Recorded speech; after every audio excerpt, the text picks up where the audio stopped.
Good morning, everyone. I'm Dr. Soum, and I'll be talking about my paper, The Deceit of the White Eye, which is about the case presentation of PHPV in a 9-year-old female patient. So it came something like this to OPD. One girl, 9-year-old, walked in with parents with complaint of right eye diminution of vision and outward deviation since 6 months. Insidious in onset, progressive, no history of redness, watering, discharge, photophobia, no history of ocular trauma, which is very important, or surgery, no history of diplopia, flashes, and floaters. Past history, nothing was significant. Birth history also was unremarkable. Mother did not have any significant events in the antenatal period.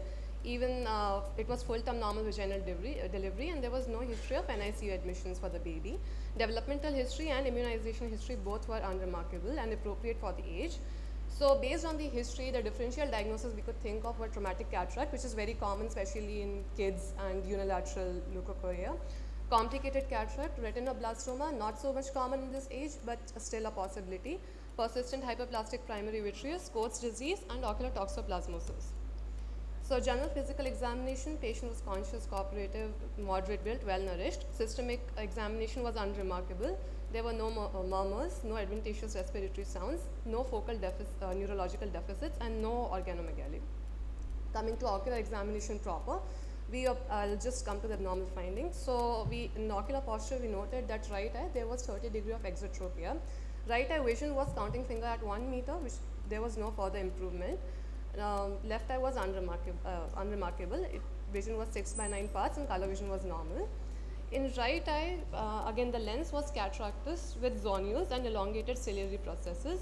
And on indirect ophthalmoscopy, the media was hazy due to the cataractous lens, but what we could see was normal ONH with tortuous vessels, and there was a whitish stalk inferiorly.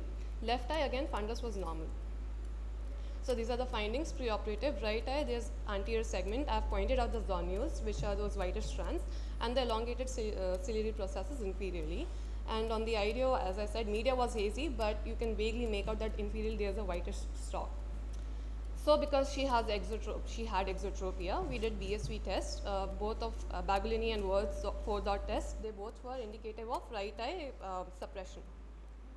So the imaging modalities that we used in this case, first was ASOCT, which is suggestive of anterior bowing of the iris with lens matter near the zonules. You can see those particulate points near the zonular area.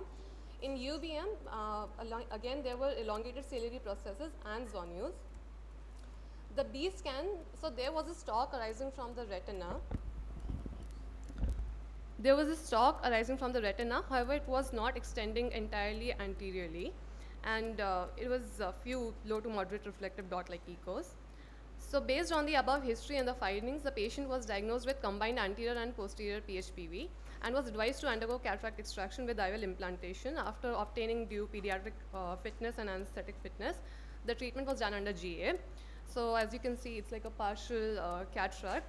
Regular staining we did. However, the lens was stuck to the anterior capsule, so we had to do dissection with Warner's, and then after that, 3-piece IOL was implanted. Post-operatively, the immediate post-operative vision was 6/24 parts, improving to 6/24. And at 6 weeks post-op, the BCVA was 6/9, and executive D-type bifocal lenses were prescribed for the patient. So this is the post-op picture at 1 month.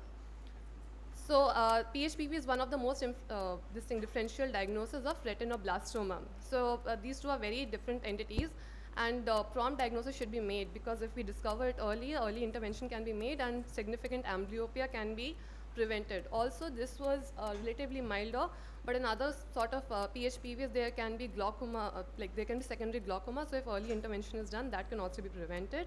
Thus, in this case, because of the timely diagnosis, the vision and the joy of the girl was restored. Thank you.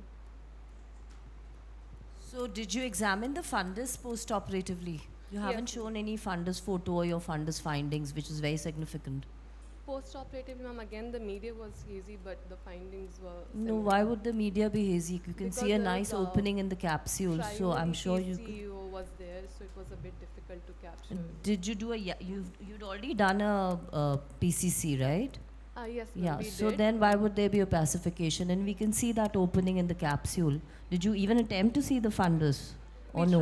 We tried. Right. So there's nothing about the fundus. That is very significant. We would like to know how the macula is, whether there's any traction on the macula, what are the findings, because earlier you had a very hazy view. So the fundus should have been mentioned. That's I mean, that is a very, very big lacunae in your presentation. Okay, and did the child have microophthalmia as well? No, ma'am. It was normal. So it's a little unusual with PHPV to not Yes. to have microophthalmia, right? Yes. And why the deceit of the white eye? I mean, why this title? Ma'am, usually when a child presents with uniocular cataract, we will usually assume that there's some trauma or A like uniocular cataract is also congenital developmental. The eye is Yes. always white. So what was so deceitful about this? Again, your title is very inappropriate to what you have presented. Oh. You know, we were thinking that it's white, but there's something inflammatory inside or something that should be inflamed. But in a cataract, the eye is always white, right? Yes.